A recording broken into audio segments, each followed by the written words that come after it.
क्या हुआ भाई, इतना सारा ऑर्गेनाइज करे आप लोग, आवाज ही नहीं आ पा रहे। उनसे कहो ना,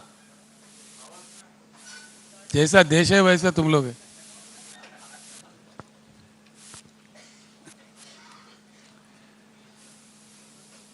जहाँ कुछ भी नहीं है, नेचुरल रिसोर्स या any other resource except the brain, there is no resource. इस प्रकार का एक अजीब देश है सिंगापुर।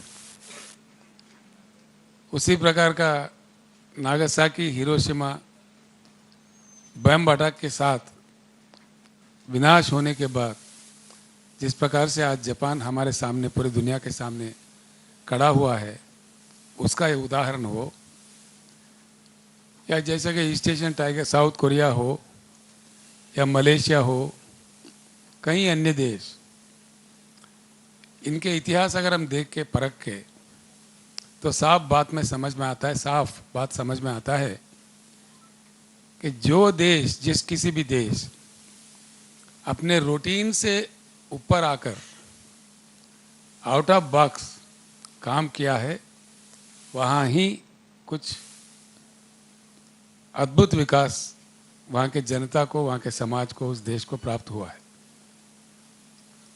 जो रूटीन में है जैसे कि वैसे ही है जैसा हमारा देश है। बीआरएस का मेन एजेंडा ये है, BRS is for a qualitative change in Indian thinking. Bharat के विचारधारा में एक बदलाव के लिए बीआरएस बहुत प्रयास करेगी। इसका मेन लक्ष्य यही है। विचारधारा बदलेगी तो भारत जरूर बदलेगी। तो इसको लेके हमने कुछ प्रपोज किया है। दो चार बातों में हमें समझ में आ जाएगा। तो रूटीन में रहते हुए देश में बहुत ज़्यादा संपत्ति रखते हुए देश के जनता उस संपत्ति से क्यों वंचित है। ये सिंपल बात है, इजीली हम आसानी से समझ सकते हैं इस बात को, और इसको सुलझाने में भी समाधान भी ढूंढ सकते हैं। एक पानी का मसला ले लीजिए अपने देश में। पानी का कितना तमाशा, why water wars in India. मैं आप लोगों को भी प्रणाम करता हूँ। आप लोग बुद्धिजीवी लोग हैं, समझते हैं, सोचते हैं। मेरा विनती हुआ आपसे, प्लीज़ एजुकेट द पीपल। देश को समझाने में आप बहुत बड़ा योगदान आपका रहता है, पत्रकार मित्रों का। आपसे भी मैं अनुरोध करूंगा, प्रार्थना करूंगा, आप भी हमारे भाई हो, शहरी हो, इंडियन हो, तो इस बात को जितना आप फैला सके, जितना आप विचारधारा इसका मतलब कह सके, तो उतना ही देश के लिए आप कुछ कंट्रीब्यूट करोगे। ये मेरा भावना है, मेरा प्रार्थना है आप तमाम लोगों से। कितना गुमराह किया जाता है लोगों को। देश में ज़रूरत से ज़्यादा पानी की उपलब्धि है। देश को जितना पानी चाहिए वो चाहे सिंचाई के लिए हो, पीने के लिए हो, या डोमेस्टिक यूज़ के लिए हो, किसी अन्य चीज़ के लिए हो, उद्योग के लिए हो, उससे ज़्यादा पानी हमारे पास उपलब्ध है। ये आंकड़े मेरे नहीं हैं, ये सेंट्रल वाटर कमीशन के आंकड़े हैं। हमारे देश में बारिश होता है 1,40,000 TMC। मैंने इसमें दिया है, आपको विस्तार रूप से दिया है मैंने, आप बाद में उसको देख सकते हैं। पूरे कागज़ में total details are available with you. 1,40,000 TMC की बारिश होती है इस देश में। उसमें आधा बाष्पीकरण होता है बारिश होते समय ही, आधा से कुछ मात्रा में ज़्यादा 70-75 हज़ार TMC usable water is very much available in Indian reverse. आज तक देश ने 20-21 हज़ार से ज़्यादा पानी नहीं उपयोग किया। हमारे देश का लैंड मास है 83 करोड़ एकर्स, लगभग कुछ कम ज़्यादा में 83 करोड़ एकड़ है। 32,87,000 स्क्वायर किलोमीटर है, जो अगर एकड़ में नापा जाए तो 83 करोड़ एकड़ होता है। इसमें सीधे ही 41 करोड़ एकड़ कृषि योग्य भूमि है। सरकार अगर दमदार हो, नीति अगर बदले, तो हर एकड़ में हिंदुस्तान के पानी दिए जा सकते हैं। क्यों नहीं देना चाहिए? जब पानी की उपलब्धि है, भूमि है, कृषि प्रधान देश है, क्यों नहीं देना चाहिए? इसमें रुकावट क्या है? अब बनावटी बातें आप लोग बखूब जानते हैं, बहुत अच्छा जानते हैं। ट्रिब्यूनल्स के नाम पे कितने दशक हमारे केंद्र सरकार हमको कहानियां सुनाता है, वो चाहे कांग्रेस का सरकार हो, भाजपा का। पीछे 75 अभी हमारे पास एक ट्रिब्यूनल है कृष्णा पानी को लेके, ब्रजेश कुमार ट्रिब्यूनल है, जिसका नियुक्त हुआ था 2004 में। आज तक एक बात भी उन्होंने नहीं कहा पता नहीं अवार्ड कब देते। 19-20 साल गुजर गए, 2-2 दशक, 3-3 दशक, 4-4 दशक ट्रिब्यूनल अपना अवार्ड नहीं दे पाए। ट्रिब्यूनल अवार्ड नहीं देने का मतलब ही क्या है? क्यों नहीं देते हैं? केंद्र सरकार क्या तमाशा देखता है? क्यों खामोशी इख्तियार करता है?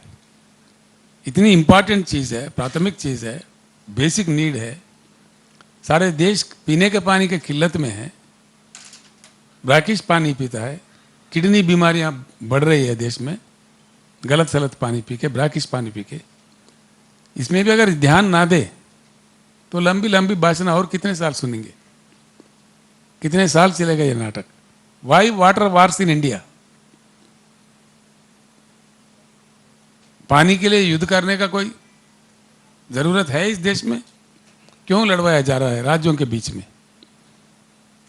सतलेज रावीज के लिए पंजाब हरियाणा लड़ता है, महानदी के लिए छत्तीसगढ़ उड़ीसा लड़ता है, गोदावरी को लेके महाराष्ट्र, तेलंगाना, आंध्र प्रदेश, कर्नाटक लड़ता है, कावेरी पानी को लेके कर्नाटक, तमिलनाडु लड़ता है।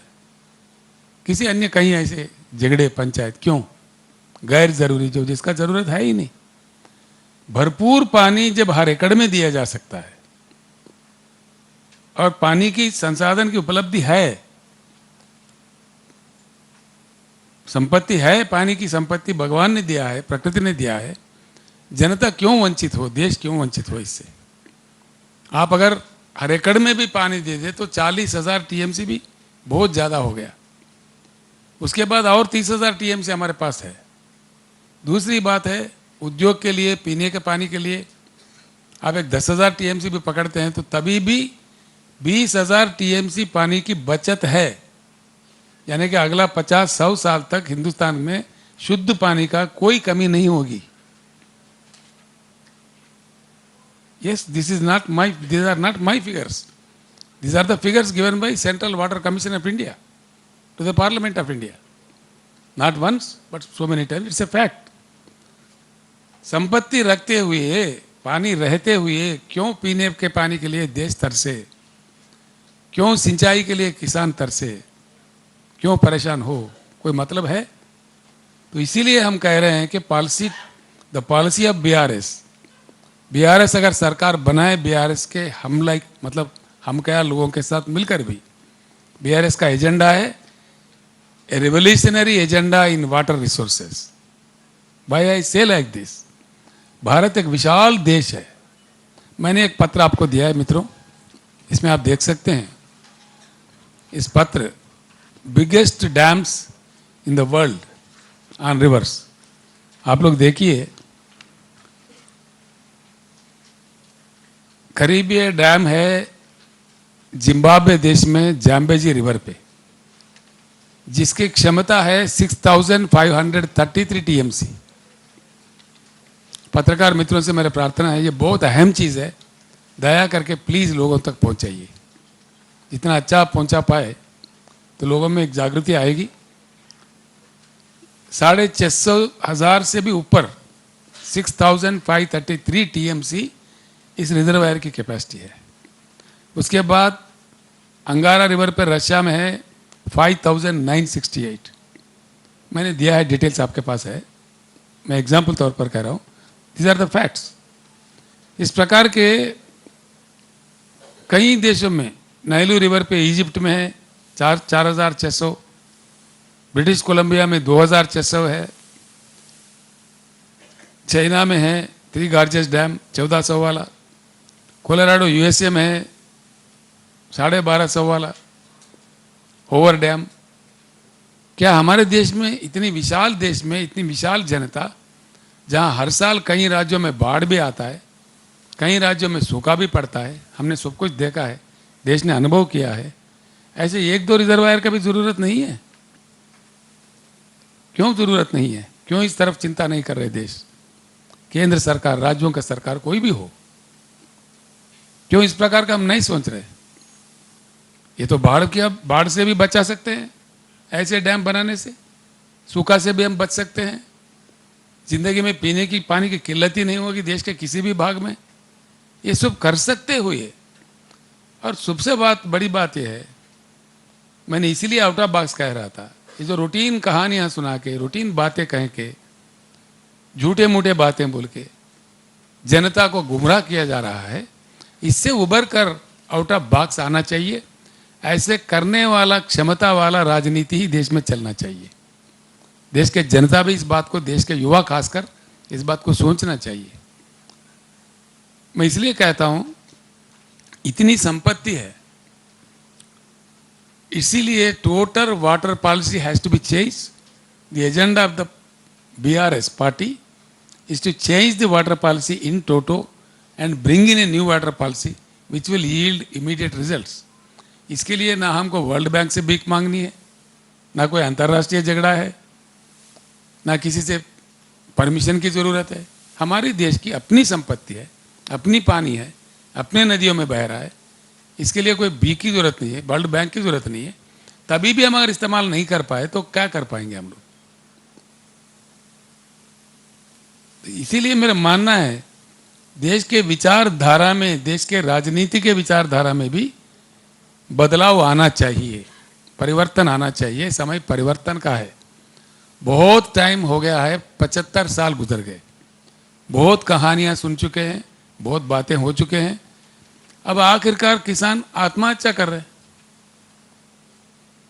महाराष्ट्र जैसा राज्य जो इकोनॉमिकली स्ट्रांग है, जहां से 2-2 नदियां निकलते हैं, कहीं उपनदियां हैं, ऐसे जगह हिंदुस्तान के सबसे ज़्यादा आज यवतमाल डिस्ट्रिक्ट में किसान आत्महत्या कर रहे हैं।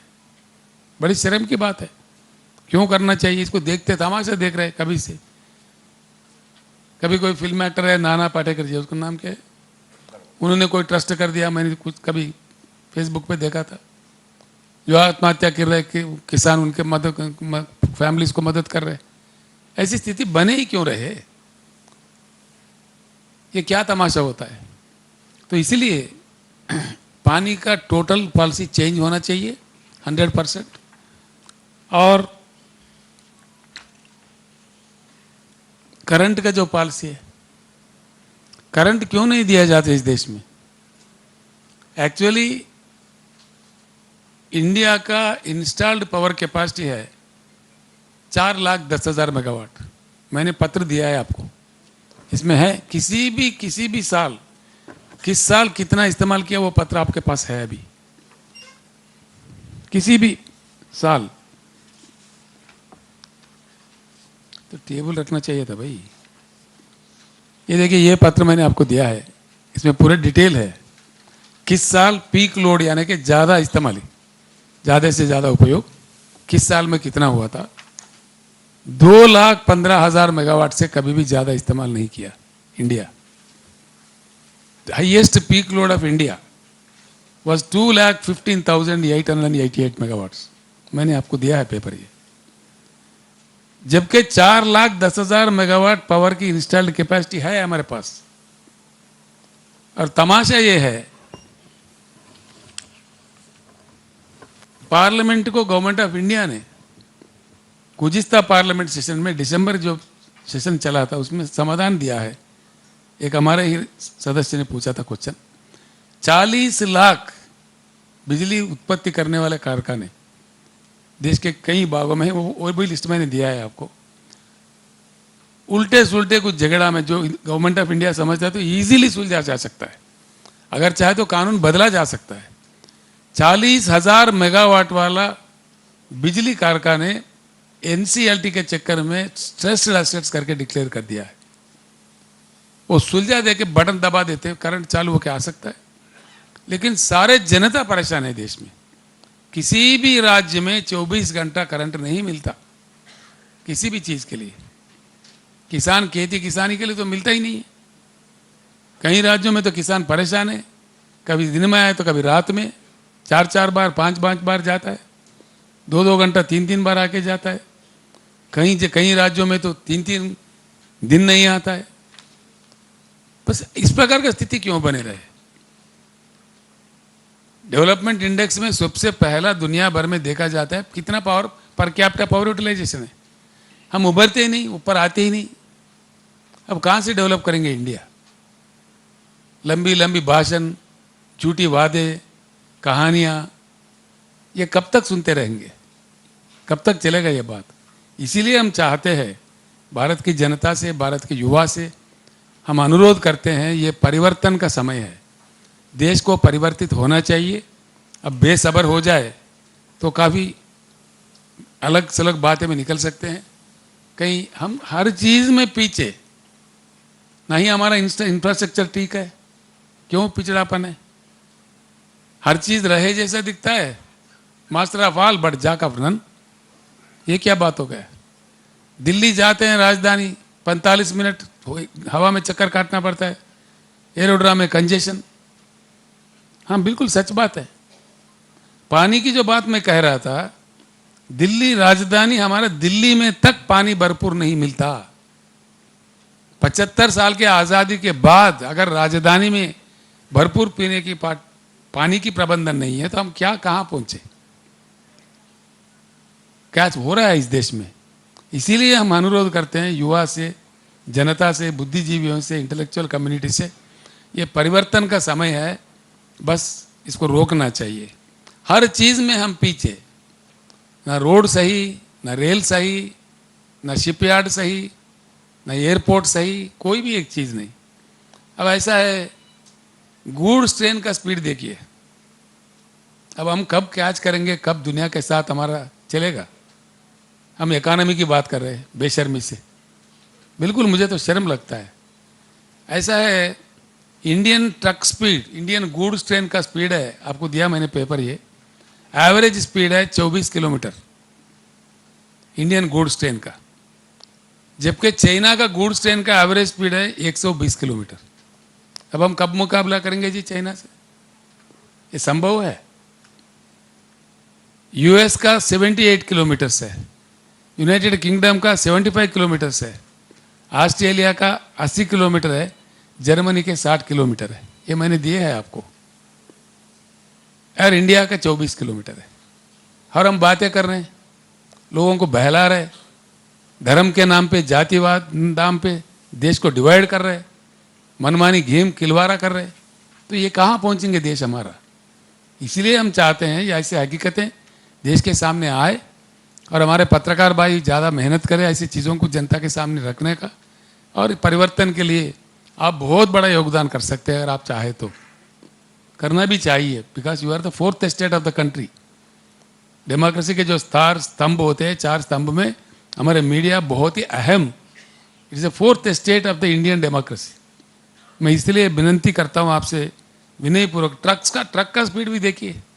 Indian truck speed is 50 kilometres per hour average, जबकि जापान का 80 किलोमीटर है, साउथ कोरिया का 80 है, यूनाइटेड किंगडम का 95 है, यूएस के 115 तक है।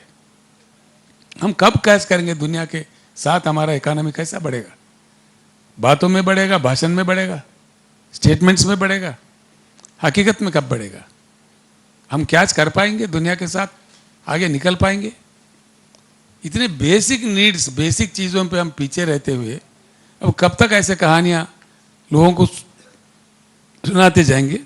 इसलिए मैं कहता हूँ बीआरएस के पॉलिसी है कि total water policy will be changed, total power policy has to be changed, and new irrigation projects such with a large magnitude, कम से कम 2-4 प्रोजेक्ट बनाएंगे स्ट्रैटेजिक पॉइंट्स में। उसके लिए सारा प्रबंधन करेंगे। जो कानून में संशोधन लाना है, चाहे संविधान का संशोधन हो, बिल्कुल वो संशोधन करेंगे और उसका पूरा प्रबंधन करेंगे। पानी का हर लिहाज से किल्लत को कम कर देंगे।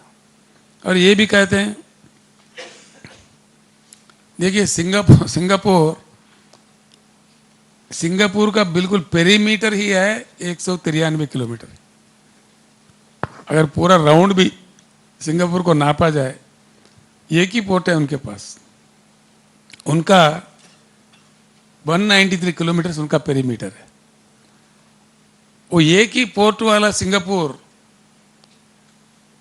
37.3 मिलियन, मैंने ये भी दिया है आपको, कंटेनर्स हैंडल करता है।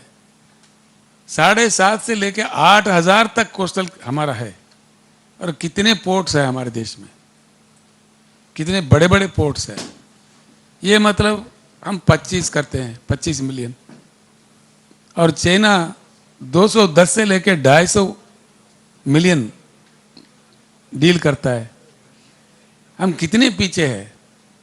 हमारे एक्सपोर्ट्स क्या है, हमारे इंपोर्ट्स क्या है, हमारे पोर्ट्स क्या है। तो कब हम इन लोगों के साथ मुकाबला कर पाएंगे, कब हम आगे बढ़ पाएंगे। ये कहानियाँ कब तक ये चलते रहेंगे, इस बात पे भी बहुत सख्ती से सोचने की ज़रूरत है, इन बातों को समझने की ज़रूरत है। मैं एक बात और कहना चाहूँगा आपसे। आज देश में एक धंधा चल रहा है, प्रधानमंत्री जी ही खुद कहते हैं, मैंने खुद सुना है टीवी पे, government has no business to do business. क्यों नहीं भैया, समझ में नहीं आता। गवर्नमेंट का तो काम है बिजनेस करना चाहिए या करना चाहिए। अपनी जिम्मेदारी से हटने वाला सरकार थोड़ी होता है, जिम्मेदारी निभाना चाहिए। आज क्या हो रहा है, socialization of the losses, privatization of the profits.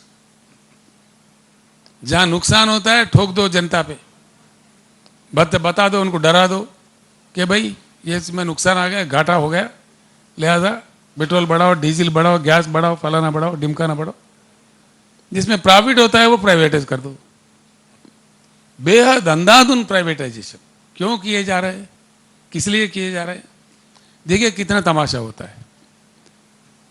बिजली के जो मामला है, हम हमारे देश में इतना जबरदस्त बिजली दे सकते हैं, इसके लिए भी कोई हमारे को अमेरिका की मदद नहीं है, नहीं चाहिए, ना ही वर्ल्ड बैंक का, ना कोई इंटरनेशनल ट्रीटी है, किसी अन्य देश से हमारे कोई ज़रूरत ही नहीं है। बहुत आसानी से हम अपने पावर के अंदर, अपने संविधान के अंदर, हमारे संविधान के छत्रछाया में बहुत जबरदस्त 24 घंटा उच्च गुणवत्ता वाला पावर दे सकते हैं। बिल्कुल दे सकते हैं, संभव है। इसलिए संभव है, कोयला खदान इतने हैं हमारे पास। India has 361 billion tons of coal reserves. 361 billion tons मैंने दिया है आपको, कागजों में है, आप लोग बाद में देख लीजिए तफसील से, मैं अपने बात कह दे रहा हूँ। 361 बिलियन टन्स यानी कि उसमें अगर 40-50% भी जब रिट्रीवल करते आता है तो 125 ईयर्स के लिए, पूरे देश के लिए बिजली देने के लिए काफ़ी है। इतनी संपत्तियां हमारे पास रखते हुए हम पूरे प्राइवेट की बात कर रहे हैं।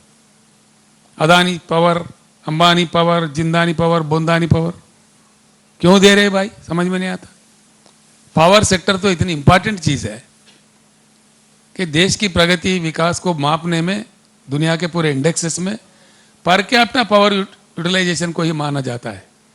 कौन सा देश कितना पर कैपिटा इसका पावर है, उसी से खाता मालूम हो जाता है देश का। तो क्यों आज प्राइवेट में दे रहे, क्या बात है। लाखों हमारे कर्मचारी हैं, बहुत अनुभवी लोग हैं, क्यों देना पड़ रहा है, क्या बात है। पब्लिक सेक्टर में रहना चाहिए। अगर पूरा पावर प्राइवेट में दे दो, एक दिन आएगा वो सरकार को ब्लैकमेल करेगा, देश को ब्लैकमेल करेगा। They will hold the government for ransom.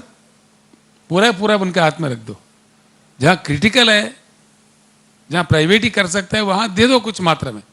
लेकिन ये बहाना बना के, और ये भी कैसे, इतने सालों से जो जेनकोस है, ट्रांसकोस है, बिजली कारखाने हैं, बिजली घर है, इतने लाखों किलोमीटर के वायरिंग है, इतनी संपत्ति बनाई है जो पब्लिक सेक्टर हमारा जो कर्मचारी वहाँ के, उनके खून पसीना से देश की जनता की ये प्रॉपर्टी है। लाखों करोड़ों का प्रॉपर्टी है, लाखों करोड़ों का।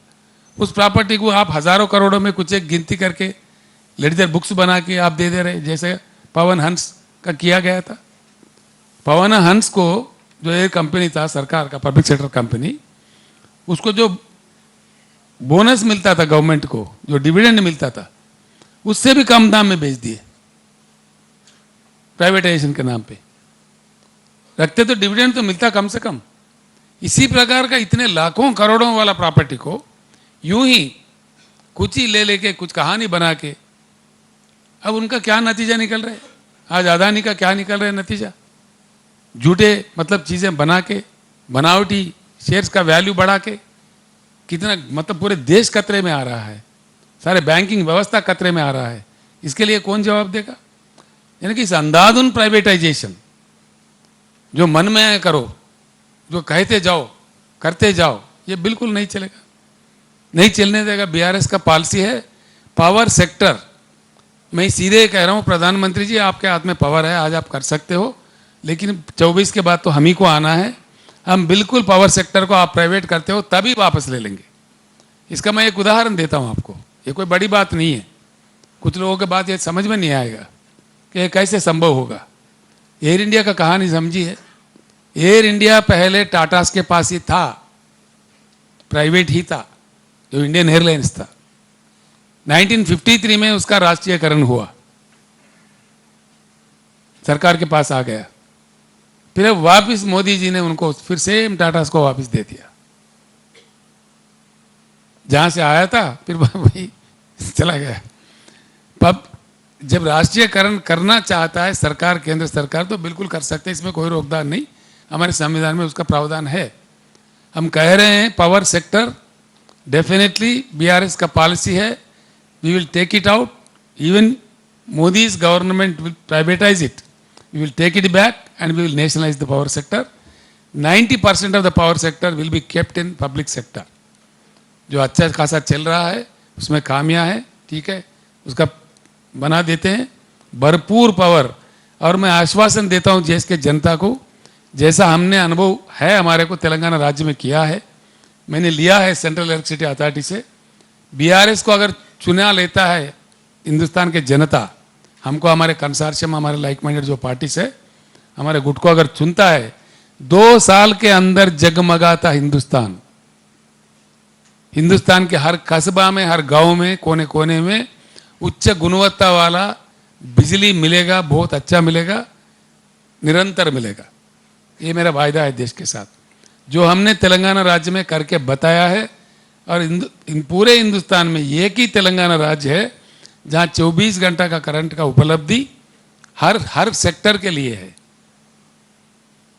हो सकता है न्यूयॉर्क शहर में पावर जाए, लंदन में जाए, लेकिन हैदराबाद शहर में पावर नहीं जाएगा। Hyderabad has been converted into a power island. इस प्रकार का व्यवस्था हमने खड़ा किया है, ये कोई भी देख सकता है, उसका जानकारी ले भी सकते हैं।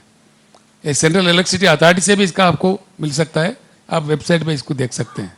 तो इस प्रकार का कर सकते हो या नहीं करना। और दूसरी सबसे बड़ा चीज़ मैं तो कहता हूँ एक साजिश है, वो चाहे केंद्र सरकार कांग्रेस का हो, भाजपा का हो, दोनों का रवैया ऐसे ही रहा। कोल इंडिया, मैंने एक पेपर आपको दिया है, రైల్వే కనెక్టివిటీ కాన్స్ట్రెంట్ इन मेजर कोल फील्ड्स। ఇది ఇచ్చిన सुमन మీరు, ये भी दे दिए ना, ये भी आपके पास है। गवर्नमेंट ऑफ इंडिया के ऊपर 1 पैसा का भी कोई वजन नहीं है। मैं इसलिए ये बात आपके सामने रख रहा हूं, तो इससे गवर्नमेंट इंडिया का व्यवहार समझ में आ जाएगा। गवर्नमेंट ऑफ इंडिया क्या काम करता है, क्यों कर रहा है, कितना झूठा बात देश के सामने कह रहा है, ये व्यवहार समझ में आना चाहिए, जनता को भी समझ में आना चाहिए। इसलिए मैं इतना कथा आपको सुनाना पड़ रहा है। कोल इंडिया ने पूरा पैसा भर दिया है, 10, 12, 15 साल हो गया है। सिर्फ 200-250 किलोमीटर रेल लेन बनानी है। रेल लेन बनाओ, वो भी गुड्स ट्रेन का, कोयला जो ले जाएगा। 10 साल 15 साल हो गए नहीं बनाते, पेंडिंग रखते। उल्टा क्या कहते, केंद्र सरकार हमको, राज्यों के सरकार को हुक्म देता है कि आपको इतना % इंपोर्टेड कोल खरीदना पड़ेगा, नहीं खरीदोगे तुम्हारे ऊपर फाइन डालेंगे, तुम्हारे को सेंट्रल पावर कोटा खत्म कर देंगे, बंद कर देंगे, डरा देते हैं। क्यों भाई, क्या इंटरेस्ट है इंपोर्टेड कोल में? इतना मजाक क्यों है केंद्र सरकार को? इंपोर्टेड कोल सीधा ही अदानी मंगाता है ऑस्ट्रेलिया से। जितना अदानी पे प्रेम है उतना देश पे, जनता पे होना चाहिए, किसानों पे होना चाहिए। क्यों टोक रहे हो राज्यों के सर पे? और हमारा कोयल मिलता है, इंडियन कोल मिलता है, वो चाहे वेस्टर्न कोल फील्ड से हो, हमारे कोल इंडिया के जो आपके पास महाराष्ट्र में भी है, गुग्गूस में है, बलारपुर में है, चंद्रपुर में है, हमारे पास सिंगरेनी है, 4000 में मिलता है हमारा टन, 3800 या 4000 में टन मिलता है। जबकि हमसे कहा जाता है, केंद्र सरकार कहता है 30,000 में टन खरीदो, 26,000 में टन खरीदो। क्यों भाई, ये कोई पॉलिसी है? इसलिए हम कम कह रहे हैं, कोयला जितना डिपॉजिट्स हिंदुस्तान में है, 1 किलो कोयला भी इंपोर्ट करने की जरूरत नहीं है। कोल इंपोर्ट करना ही देश के साथ गद्दारी है, देश के जनता के साथ ये बिल्कुल गलत काम है। क्यों इंपोर्ट कर रहे हैं कोल? क्या मजबूरी है? 2-3 रेल पटरी नहीं बना सकते हो? 300 मिलियन टन कोयला उत्पत्ति हो जाएगा वहां पे, कागज में आप देख लीजिए। ये कोल इंडिया का रिपोर्ट है, मेरा रिपोर्ट नहीं। जो आंकड़े मैं बता रहा हूं, एक भी मेरे कहानी नहीं है। These are all the records submitted to the parliament by government of India. All the records.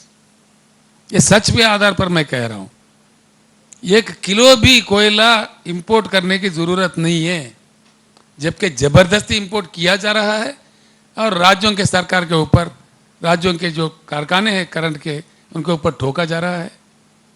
ये क्या नीति है? तो इसीलिए मैं कह रहा हूं, एक परिवर्तन आने का बहुत सख्त जरूरत है इस देश में। तो इन बातों पे भी सोचना चाहिए।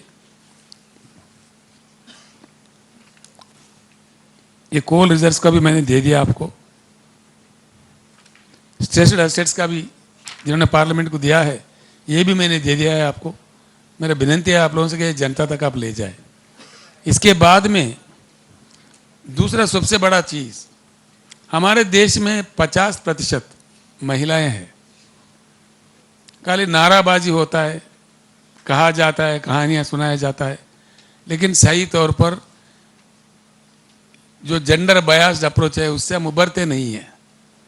दुनिया में, पूरी दुनिया को अगर परख के देखा जाए, जिन जिन देशों में, जिन जिन समाजों में, हर सेक्टर में, देश के हर सेक्टर में महिलाओं का प्रतिनिधित्व बढ़ाया गया, वो समाज बहुत आगे बढ़ा, बहुत ही अच्छा तरक्की किया।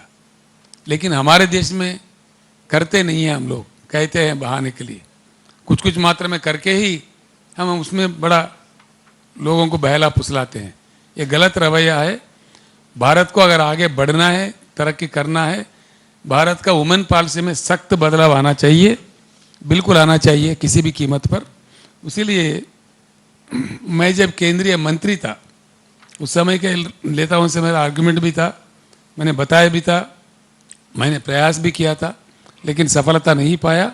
लेकिन बीआरएस के पॉलिसी तौर पर मैं अनाउंस करता हूं, सारे देश को बताना चाहता हूं, बीआरएस का सरकार अगर आ जाए देश में, तो बिल्कुल हर चीज में महिलाओं का प्रतिनिधित्व बढ़ा दिया जाएगा। सबसे बड़ा, उन लोगों को शासक बना देंगे। वो बहुत आसान तरीका है, लोग अब कहानियां सुनाते हैं, ऐसा नहीं। हमने एक सुझाव दिया था उस समय।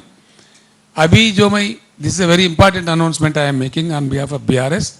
हमारा पॉलिसी है सीधा कि हिंदुस्तान के हर असेंबली में और हर काउंसिल में, जहां लेजिस्लेटिव काउंसिल है एमएलसीज का, असेंबली में, काउंसिल में और साथ ही साथ पार्लियामेंट में, सीधे ही बीआरएस सरकार बनने के बाद 1 ही साल के अंदर 33% सीटें बढ़ाएंगे। इमीडिएटली बढ़ा के वो सारे 33% सीटें महिला के रिजर्व किया जाएगा।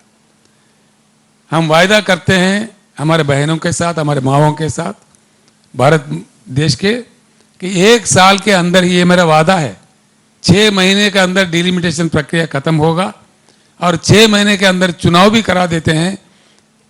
बिल्कुल 1/3% will be women representation in both the houses, parliament and state legislatures बढ़ा दिया जाएगा। And people's representation, people's service will be invited into all walks of the life of the country as much as possible. इससे भी काफी मतलब बदलाव आ सकता है। सबसे बड़ा चीज ये है, आज तक हमारे देश में एक रूटीन तमाशा, रूटीन कहानियां सुनाए जाते हैं।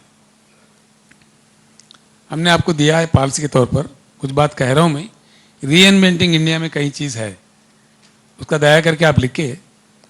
कुछ चीजें हैं जो हमारे जनरेशन अगर अच्छा ताकतवर भारत बने, खाली बातों में नहीं, जैसा कि हम सुनते हैं बेटी पढ़ाओ बेटी बचाओ, वो कौन सा बेटी पढ़ा कौन सा बेटी बचा कैसा बचा पूरे इंडिया में किसी को मालूम नहीं है।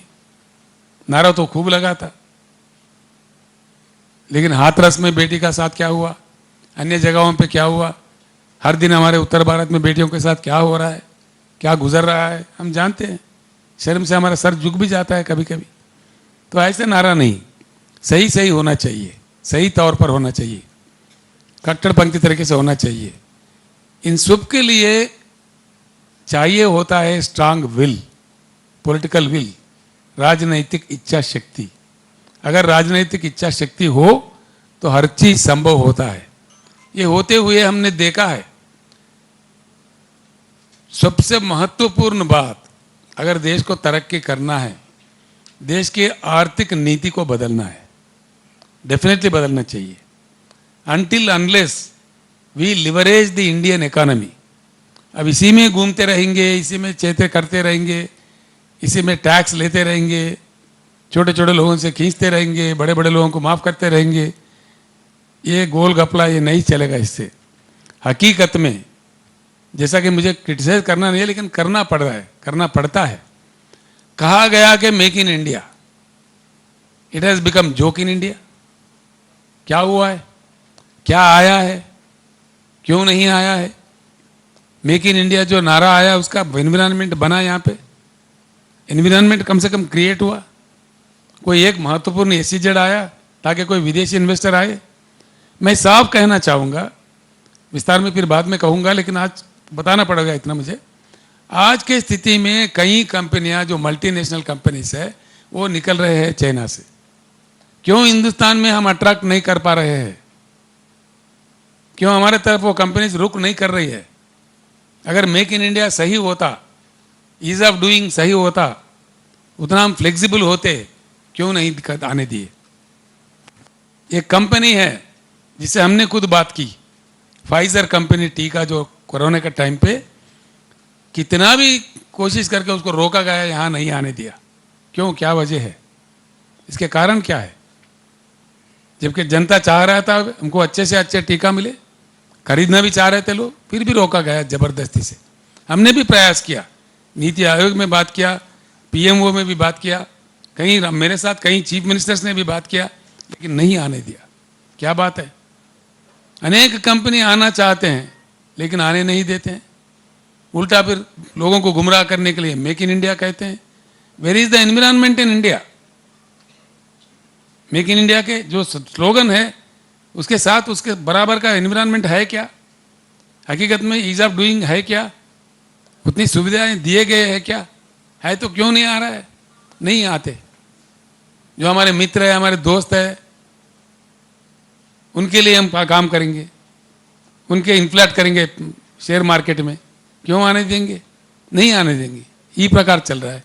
तो इसीलिए ये सारे गरीबी को मिटाना है, सारे चीज़ों को लागू करना है, तो सबसे महत्वपूर्ण बात ये होता है इंडियन इकोनॉमी को लिवरेज करना पड़ेगा। इसके लिए पूर्ण तरीके से नई नीतियाँ, रिवोल्यूशनरी नीतियाँ, जिस प्रकार से चाइना ने अपनाया था, जिस प्रकार से सिंगापुर ने अपनाया था, जिस प्रकार ने मलेशिया ने अपनाया था, जिस प्रकार से साउथ कोरिया ने अपनाया था, वो वैसा हिंदुस्तान को करना चाहिए। उस तरफ भी भारत राष्ट्र समिति पूर्ण प्रयास करेगी। आगे चल के विस्तार में हम ये पॉलिसी भी देश के सामने रखेंगे। जो बातें हम कह रहे हैं, आज कह रहे हैं, ये तो प्रेस मीट में कह रहे हैं, इसका पूरा डॉक्यूमेंट बन रहा है। भारत राष्ट्र समिति का पूर्ण पॉलिसी देश में रखना है। हमें कोई जल्दी नहीं है। हम एक चुनाव के लिए 2 सीट जीतने के लिए भारत राष्ट्र समिति नहीं है भाइयों। भारत राष्ट्र समिति एक मिशन है। It will work on mission mode. राजनीतिक रास्ता से देश के विचारधारा में, राजनीति के विचारधारा में, गवर्नमेंट को चलाने में, संविधान को इम्प्लीमेंट करने में पूर्ण रूप का परिवर्तन चाहता है बीआरएस। वो आए बिना ये देश बिल्कुल विकास नहीं करेगा। ऐसे ही झूठे वायदा जो 75 साल हम पे गुजरा है, हालात यहाँ पे आ गया। 75 साल इतने लंबे लंबे भाषण, इतने वायदे, इतने मैनिफेस्टोस, इतने चुनाव, ये सब प्रक्रिया देखने के बाद आखिरकार दिखता क्या है सामने? महाराष्ट्र जैसा एक इकोनॉमिकली स्ट्रांग राज्य में हिंदुस्तान के सबसे ज्यादा किसान की आत्महत्या क्यों होता है? ये नज़ारा क्यों दिखता है? ये क्यों रहना चाहिए ऐसी स्थिति? यही भारत है, यही इसी भारत का सपना था। हमारे आज़ादी के जो सिपह सलार थे, हमारे लिए अपने जान कुर्बान दिए थे। शहीद भगत सिंह का यही आशा था आज़ादी के लिए। वो क्यों फांसी का फंदा गले लगाए थे? इसी चीज़ों के लिए? नहीं, बिल्कुल नहीं। इसीलिए एलआईसी के लिए क्यों भेज रहे हैं भाई? दुनिया में सबसे बड़ा लार्जेस्ट बेहतर कंपनी बीमा कंपनी है, क्यों एलआईसी में दखल अंदाज कर रहे हैं? एक तरफ से अदानी के इन्वेस्ट करो, 87,000 करोड़ इन्वेस्टेड इन अदानी। झूठा उनको प्रेशर डाल के आज स्टेटमेंट दिलवाया जा रहा, नहीं हमारा कोई घाटा नहीं हुआ, कोई नुकसान नहीं हुआ, देश को गुमराह करने के लिए। क्या बात है? वो आ जाएगा, सब कुछ आ जाएगा। कोई नुकसान नहीं हुआ, कोई खराब नहीं हुआ, तो पार्लियामेंट में डिमांड कर रहे हैं विपक्षी दल, क्यों नहीं मान रहे? सरकार को मानना चाहिए। चर्चा करो पार्लियामेंट में, ज्वाइंट पार्लियामेंट्री कमेटी डालो। अगर दाल में कुछ काला नहीं है तो मैं प्रधानमंत्री जी से आग्रह करता हूं, बिल्कुल इतना बड़ा घोटाला हुआ है, एक हफ्ते भर में 10 लाख करोड़ का उनका एक बाष्पीकरण जैसा बात हो गया है। 10 लाख करोड़ छोटी बात नहीं होती है, जिसमें हमारे इंडियन बैंकिंग व्यवस्था पूरा इन्वॉल्व है, एलआईसी इन्वॉल्व है, और जनता का पैसा है, जनता का इन्वेस्टमेंट है। सोचता सारा देश आक्रोशित है इस बात से। तो इसलिए बाज़ाब्ता चर्चा करो पार्लियामेंट में, ज्वाइंट पार्लियामेंट्री कमेटी बिठाओ, या आपको दोषी ठहराना पड़ेगा, देश आपको दोषी मानेगा, मान के ही चलेगा। बिल्कुल आप ही को दोष देंगे, देश देना ही पड़ेगा मजबूरन। फिर क्या करें, किसको दोष दे? सभी जानते हैं मिस्टर अदानी आपके मित्र है, आपके बदौलती वो इतने बड़े हैं। कोई मामूली बिजनेसमैन 2 साल के अंदर दुनिया का 2 नंबर पे आ जाएगा, नंबर 2 बिलियनियर इन फोर्ब्स लिस्ट। ये पॉसिबल है, संभव है? किसी मामूली बिजनेसमैन को संभव हो जाएगा? बिल्कुल सब जानते हैं, बात को आप नहीं छुपा सकते। बेटर यह है कि अगर आप सच्चे हैं तो ज्वाइंट पार्लियामेंट्री कमेटी के लिए मान जाइए, सभी हमारे पार्लियामेंट मेंबर ही रहेंगे उसमें। आपका क्या जाना है उसमें? क्यों? और एलआईसी को हम साफ सीधा कह रहे हैं, एलआईसी के कर्मचारियों को, एलआईसी के एजेंट्स को 25 करोड़ जो जनता एलआईसी में खाता अपने खुले हुए हैं, उनको हम आश्वासन दे रहे हैं, चाहे मोदी सरकार उसको प्राइवेट कर दिए, लेकिन एलआईसी को हम फिर राष्ट्रीयकरण करेंगे 100%। Will keep it in public sector. इसीलिए एलआईसी के जितने भी मतलब एजेंट है, कर्मचारी है, सभी बिल्कुल एकदम तैयार हो जाइए युद्ध के लिए। इस प्रकार का परिवर्तन आएगा, हिंदुस्तान में जरूर आएगा। अभी प्रयास शुरू हुआ है। तो इसी प्रकार का मैं एक बात और भी कहना चाहूँगा, ज्ञान हर किसी के पास हो ये कोई ज़रूरी नहीं है। आदमी पैदा होते ही ज्ञान प्राप्त नहीं करता है, लेकिन इतना तो हमारे को होना चाहिए, ज्ञान जहाँ मिले वहाँ से प्राप्त करना चाहिए। हमारे पास अगर नहीं हो, उपलब्धि नहीं हो, जिस देश में है अच्छे अच्छे उदाहरण है वहाँ से लेना, इम्प्लीमेंट करना होना चाहिए। ये भी नहीं हो रहा है हमारे देश में, वो चाहे कांग्रेस हो चाहे बीजेपी हो, अब तक ऐसा प्रयास नहीं किया है। तो इस गति से आज जिस प्रकार से देश चल रहा है, हमारा एक तरफ से डाउन ग्रेड में हम जा रहे हैं। इतने बड़े देश, इतनी बड़ी जनता, दुनिया का पॉपुलस कंट्री हम बन गए ऑलरेडी। चाइना से भी हमारे पॉपुलेशन बढ़ गया, अभी नए हिसाब किताब बता रहे। तो इससे हम खिलवाड़ ज़्यादा नहीं कर सकते। इसीलिए देश के युवा से, देश के किसानों से, देश के प्रजा से, देश के जनता से हमारा अनुरोध है। पहली बार मैं बीआरएस बनने के बाद आप ही के पास आया नांदेड़ में, तेलंगाना राज्य छोड़ के। इसके बाद मेरा अगला प्रेस मीट दिल्ली में होगा, तो इसीलिए मैं इतनी बातें आपके सामने रखना चाह रहा था। आपको ज़्यादा ट्रबल दिया मैंने सुबह से, तो इसलिए आपको मैं धन्यवाद भी देता हूं, ये बात जनता तक पहुंचाए। और आप एक के बाद एक कुछ प्रश्न पूछना चाहिए, one at a time please. नहीं, no anxiety please, one at a time. मैं हूं भाई, बैठो आप आराम से। मैं हूं। तो ये बात है, तो इस पे सुनिए, एक मिनट सुनो ना, जल्दी क्यों कर रहे? आई एम हियर। इस देश को हर लिहाज से बचाना है। जाति के नाम पे तोड़ना भी विराद है, हम विरोध करते हैं उसके। मजहब के नाम पे भी तोड़ो, इसका हम विरोध करते हैं। देश का विभाजन भी ठीक नहीं है देश के भविष्य के लिए। देश के पूरे जितने भी सिटीजन्स है सभी एक ही दर्जे के हैं, सब एक साथ रहे, इकट्ठे रहे, सभी मिलजुल कर देश का तरक्की करे, ये हम चाहते हैं। ये हमारी परंपरा रही है, तो इसीलिए ये हमारा पॉलिसी होगा। और कुछ अन्य बातें हैं तो एक एक करके पूछे। मैं I am here, please wait. Sir, इस नोट में रिफॉर्म की बात की गई है, इलेक्टोरल रिफॉर्म और जुडिशियल रिफॉर्म। इलेक्टोरल रिफॉर्म में आप नोट पे कहा गया है कि 6 मंथ के अंदर state and central election shall be held simultaneously with in a period of 6 month. इसको आप अगर थोड़ा विस्तार से बता सकें, और जुडिशियल रिफॉर्म में किस तरीके के रिफॉर्म की आप बात करते हैं? ऐसा है, आज जो चुनाव हो रहे हैं, इस बात को कई बार चर्चा देश में हो रहा है कि एक चुनाव आता है, कोई मिड टर्म पोल, पूरे राज्य में कार्यकाल बंद, बैन, इलेक्शन बैन। कहीं एक असेंबली में आता है, पूरे जिले में बंद, टप। इस प्रकार का विकास में भी ये बाधा पड़ रहा है। हर किसी का चिंता है कि ज़्यादा बार चुनाव ना हो, इसका कुछ तरकीब ढूंढा जाए। इसमें कई मतलब प्रपोजल्स है, हमारे सामने भी कुछ प्रपोजल है। उसमें मैंने दिया एक चीज़, जहाँ सरकार गिर जाता है किसी राज्य का, तो बाकी टाइम के लिए चुनाव हो, 5 साल के लिए फिर ना हो, ऐसे कुछ है। मैं आपसे एक रिक्वेस्ट ये करना चाहूँगा, इस चीज़ को पूरी विस्तार से, मैंने कम चीज़ बताया आपको, एजुकेशन पे भी बात करना है, हेल्थ पे भी बात करना है, कई अन्य चीज़ें भी है। बीआरएस पॉलिसी की टोटल ड्राफ्ट बन रही है, उसमें कुछ सुप्रीम कोर्ट के भी फॉर्मर जजेस है जिनको हमने रिक्वेस्ट किया है, वो लोग लगे हुए हैं। हाई कोर्ट के भी चीफ जस्टिस भी है, वो लोग भी लगे हुए हैं। कई श्रेया पांड्या, कौशिक बसु जैसे, गोविंद राव जी जैसे अर्थशास्त्री भी है, उनको भी मैंने रिक्वेस्ट किया है।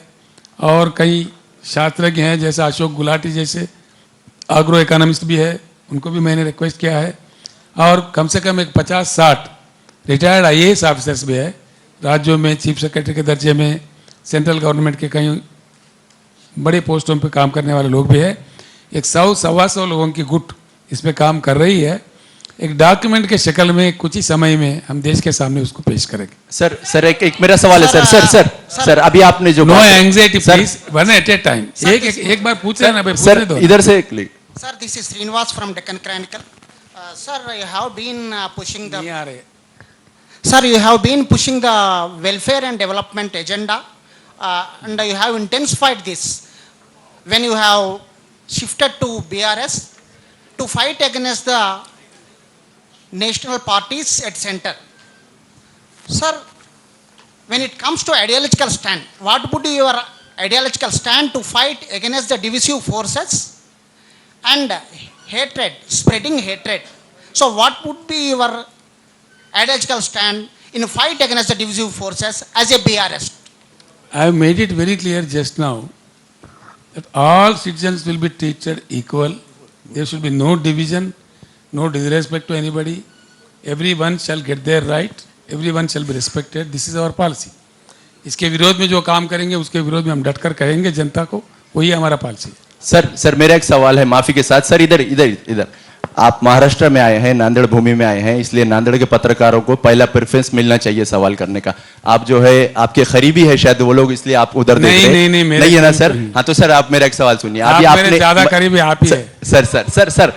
सर मेरा सवाल अभी आपने जो भी बात रखे उसमें आपने मोदी की पॉलिसीज पर तीखी टिप्पणियां की, तनकीद डिसाइड किया, मगर सर एक हकीकत यह भी है कि आपकी बात में कॉन्ट्राडिक्शन है।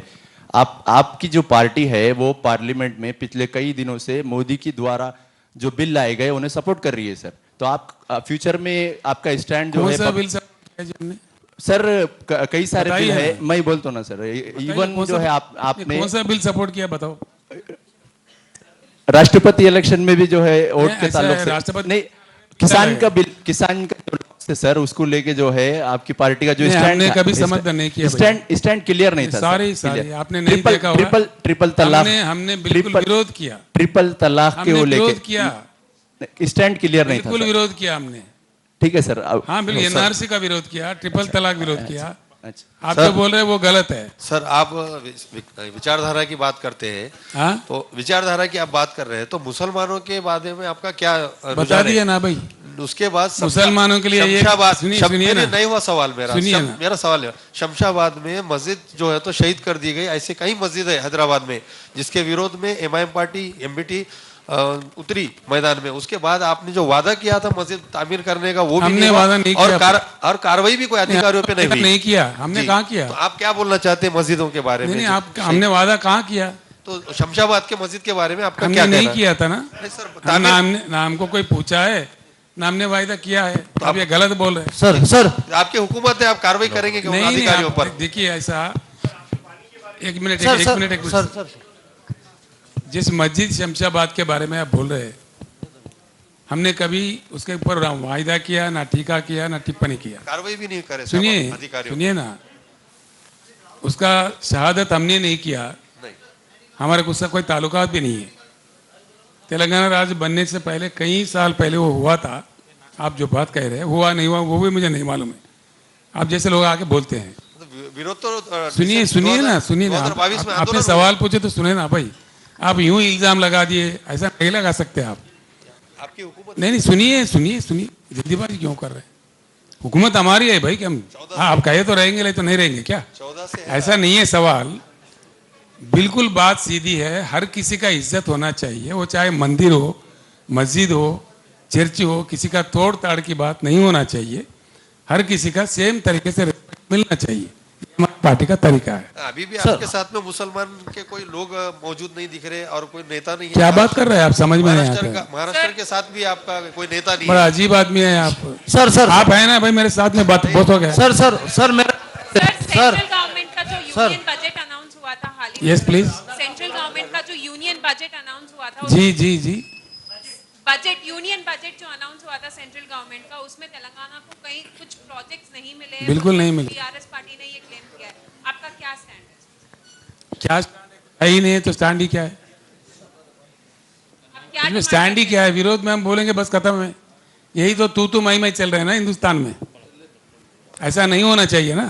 सर सर मेरा सवाल एक मेरा सर सवाल मेरा एक मेरा- सवाल है मैं सर। सिद्धार्थ न्यूज 18 लोकमत से हूँ।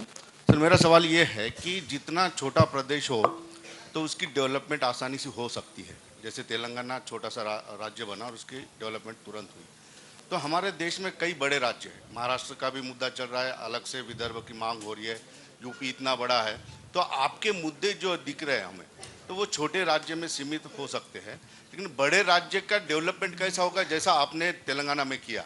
तो आप इस समर्थन में आ सकते हैं कि जो बड़े राज्य है उनका बंटवारा हो, छोटे राज्य बने, जैसे महाराष्ट्र में भी उधर अलग अलग से बने, तो डेवलपमेंट अच्छे से हो सकती है। क्या आप बिल्कुल इसके बारे में मैं साफ कहना चाहूँगा, ये भी दुर्भाग्यपूर्ण है। 6 लाख वाला सिक्किम भी एक राज्य है हमारे देश में, गोवा भी एक राज्य है, 24 करोड़ वाला उत्तर प्रदेश भी राज्य है, और 12.5 करोड़ वाला महाराष्ट्र भी राज्य है। ऐसे है जो नहीं होना चाहिए। राज्य बनाने का कोई एक साइंटिफिक अप्रोच होना चाहिए, एरिया से रीजन से जोड़ के उसमें भी एक जज्बाती पैदा करके द्वेष विद्वेष पैदा करके ऐसा नहीं होना चाहिए। एक समझौते के नाते कंसेंसस लेके सभी को बिठा के कितना आबादी के लिए राज्य हो तो अच्छा है, एडमिनिस्ट्रेटिव कन्वीनियंस हो, उसका बात करना चाहिए। राज्य भी हो, राज्य के डिस्ट्रिक्ट भी हो, मतलब किस प्रकार से किया जाए उसका एक हिसाब किताब एक बार देश में हो, ये पार्टी का हमारा नीति है। बिल्कुल इस बारे में चर्चा करेंगे हम लोग। एक महाराष्ट्र नहीं, एक विदर्भा नहीं, एक उत्तर प्रदेश नहीं, एक बुंदेलखंड नहीं, पूरे देश में राज्यों का पुनर्गठन किस प्रकार का होना चाहिए उस पर जरूर हम प्रयास करेंगे, हमारे बात देश के सामने रखेंगे। सर मेरा एक सवाल है, जो बाबली डैम जो है उसको लेकर पिछले कई वर्षों से वाद विवाद चल रहा है, उसके ऊपर बहस। कोई विवाद क्या है नहीं आप- भैया। आप आपकी बीआरएस पार्टी क्या हल करेगी क्या? क्या हल करना है बताइए। बाबली जो भंडार डैम जो है, क्या हल करना पानी- बताइए। हल तो सुप्रीम कोर्ट कर दी है। नहीं, जो पानी जब महाराष्ट्र के सुप्रीम किसानों को कोर्ट मिलना कर दिया चाहिए ना। तो वो पानी उधर जाता है। सर एक मिनट सीएम साहब एक मिनट सीएम साहब एक मिनट वही क्वेश्चन से रिलेटेड है। ये एक ही मिनट सुनिए, हो सकता है जवाब मिल जाए आपको। हाल में और इससे पहले भी इस एरिया के कुछ नेता लोग मेरे से बात किए थे बाबली प्रोजेक्ट को लेके। बाबली प्रोजेक्ट एक ऐसा नाटक है, एक ऐसा मजाक है आंध्रा, तेलंगाना और महाराष्ट्र के जनता के साथ। सच है ये बात।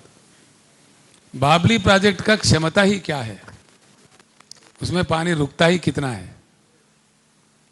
एक्चुअली जब मेरे से यहाँ के नेता बात किए, मैंने उनसे कहा हर साल गोदावरी में हम सब गवाह है, हमारे आंखों के सामने कम से कम 2 से लेके 3,000-4,000 टीएमसी जा रहा है समंदर में, और सब हम तमाशा देख रहे हैं। महाराष्ट्र भी, तेलंगाना भी, आंध्र प्रदेश भी और कुछ अन्य जगह भी। क्यों वो पानी जाने दे रहे वहां पे? क्या मजाक है ये? क्यों लड़वाया जा रहा है बाबली के जैसे प्रोजेक्ट के पास, जिसमें सुप्रीम कोर्ट भी आके जजमेंट दे देती है। सुप्रीम कोर्ट जजमेंट तो कानून माना जाता है हमारे देश में। क्यों ये सब चक्कर? जब यहाँ के नेता लोग मेरे से बात किया, मैंने कहा को भैया जब तेलंगाना बना, मैंने कम से कम 8-10 चक्कर लगाया महाराष्ट्र राज्य का। मेरे मंत्री जो हरीश राव उस समय के मंत्री थे इरिगेशन के, और वहाँ के हमारे जोगू रामन्ना जी है, इंद्रकरण रेड्डी मंत्री जी है आदिलाबाद से, जिनको लोअर पेनगंगा बनाना था, महाराष्ट्र और तेलंगाना के बीच में है। ये लोग कम से कम 25 चक्कर काटे महाराष्ट्र।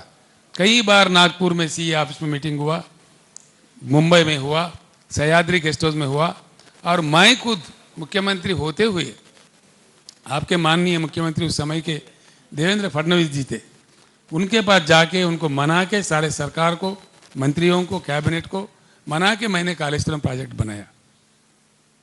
मैं महाराष्ट्र के नेताओं से मैं अभी भी अनुरोध करता हूं पब्लिकली, बाबली नहीं, अगर हम समझदार हो, हम सही बात को मानने के लिए तैयार हो, गोदावरी में जो पानी है, जो वेस्ट जा रहा है, हम सभी राज्यों के लिए पानी काफी है। हर साल जा रहा है पानी, हर साल। सर कुछ सुनिए भैया, बड़ा इंपॉर्टेंट बात है इसमें, क्या इतनी भी बुद्धि नहीं है हमारे पास? पार्टीबाजी के नाते केंद्र में अलग सरकार है, यहाँ अलग सरकार है, वहाँ अलग सरकार है, इन चीज़ों को लेके लड़वाया जा रहा है। अगर महाराष्ट्र, आंध्रा, तेलंगाना, छत्तीसगढ़, जिसमें जो भी भागीदार है, 4 राज्यों के मुख्यमंत्री बैठो, सुलझाओ, निकालो। जैसा हमने कालेश्वरम के लिए 8 के 10 चक्कर काट के हमने महाराष्ट्र सरकार को मना लिया और प्रोजेक्ट हमारा कामयाब हो गया, बना दिया, भरपूर पानी हम ले रहे हैं, अभी बिल्कुल माला माल हो गए। तो 3 साल हो गए, पानी 3 साल में बना दिए, 3 साल से पानी मिल रहा है। अब देश में नंबर 2, नंबर 3 के जगह पे आ गए हम। पंजाब से प्रतियोगिता कर रहे हैं हम। हमारे गुरनाम सिंह जी को गुस्सा आएगा, लेकिन पंजाब से हम प्रतियोगिता कर रहे हैं धान के उत्पादन में। पहले जो हमारे किसान भी आत्महत्या करते थे, ये बात नहीं हो सकता है। मेरा मतलब यह है भैया, आपने सही क्वेश्चन पूछा। अच्छा, यही तो दुख है, इतनी छोटी छोटी चीजें पे हम लड़ जाते हैं। जो 0.4 टीएमसी, 0.1 टीएमसी, 1 टीएमसी भी नहीं है बाबली में, उसके लिए लड़वाया जाता है। और 2,500 टीएमसी वहां जा रहे समंदर में। पानी है गोदावरी में, प्राणहिता और इंद्रावती मिलने के बाद पूरा हमारे आंखों के सामने से जाता है, हर साल जाता है। सिरोंचा जो दीपक दादा जो वहाँ के एमएलए रह चुके हैं, उनसे लग के सिरोंचा से ही चलते रहता है। हमने कहा भैया उसको रोको, सारे मिलकर ले लो। हमने यहाँ तक कहा बड़ा मन करके, भीड़ में किल्लत है पानी का, किसी ने बताया मुझे जालना में किल्लत है। क्यों भाई, ले लो पानी, क्यों गोदावरी आपके पास है, बैठो, आओ समझौता करो, तेलंगाना सरकार के पास आओ, हमारे श्रीराम सागर प्रोजेक्ट से भी लिफ्ट लेके ले लो। हम तो इतना बड़ा दिल से बोल रहे हैं। यस, पानी की उपलब्धि है, उसको प्रूव करो और ले लो, दो किसानों को दे दो, जालना में दो, बीड़ में दो, जहां देना दो, क्यों नहीं देना चाहिए? देश वंचित नहीं होना चाहिए, ये संपत्ति देश का है। ईमानदारी की बात करके जो चीज है जनता को बता के सर, इसी सीधा को सीधा लगता है- काम करना चाहिए। सर इसी को लग के प्रश्न है कि हमारा हक क्यों मारा जाता है? क्योंकि जब बारिश होती है तो पानी रोक देते हैं, और जब हमको पानी की जरूरत होती है तो पानी निकाल लेते हैं वहां से। ये 30 सितंबर का विषय है। तो आपने सही बताया कि पानी बहुत कम है वहां पे, लेकिन उतना भी हमारे लिए बहुत काफी है, क्योंकि 100 गांवों का भविष्य उसके ऊपर निर्धारित है। भैया आपका नाम क्या है? मेरा नाम भारत होकर ने, डीडी न्यूज से हूं मैं। भाई साहब, ऐसा ये क्वेश्चन आपको सुप्रीम कोर्ट ऑफ इंडिया से पूछना चाहिए। तो हम बैठ के क्यों नहीं इसको सुलझा सकते सर? मैं क्या आप पानी के सर प्लीज सर ये प्लीज तो सुप्रीम कोर्ट का जजमेंट है। नहीं सर प्लीज सुनिए सर, आपने बताया कि पानी के लिए झगड़े करने की जरूरत नहीं, लेकिन हमारा जो छोटा जो आपसे है, एक विनंती है मेरा, वो तो हमें मिलना चाहिए आप सर। प्लीज प्लीज आप इसके लिए बैठिए हमारे सुनिए साथ, ना, उसको सुलझा दीजिए सर। सुनिए ना, आपसे मेरा विनंती है, सर आप महाराष्ट्र के मुख्यमंत्री से या महाराष्ट्र के कैबिनेट से पैरवी कीजिए, वो मेरे पास आ जाए हैदराबाद में, बैठेंगे, हम बिल्कुल समझौता करेंगे, इसमें मेरे कोई एतराज नहीं है। सर सर, आप कह रहे थे sir sir. This side right sir, आप कह रहे थे कि बड़ा घोटाला हुआ है और वित्त मंत्री जो है निर्मला जी कह रहे थे कि सिचुएशन तो नॉर्मल है, और जो कि उनके लिए नॉर्मल है भाई, तो सर आप कैसा देखेंगे इस पूरे उनके लिए नॉर्मल है, देश के लिए नॉर्मल नहीं है। आप क्या ऐसा है, नॉर्मल क्या चीज होता है भैया? देखो, समझिए आप ही ने खरीदा, मैंने खरीदा, गरीब आदमी, आप जैसा हम दोनों खरीदे, समझो। जो 3000 850 का एक क्या है उसको बोलते, शेयर, एक शेयर था, हमको तो मालूम नहीं शेयर था, जिसका 1000 रुपए पे 1100 रुपए आए, तो मामला ठीक है कि बिगड़ गया? निर्मला सीतारामन तो बड़ा अकलमंद औरत है, वो जिसको चाहे जो चाहे बोल देती है। अब आप बोलिए मुझे, 4000 वाला 1000 पे आया तो अच्छा हुआ कि साफ है मामला कुछ गड़बड़ है।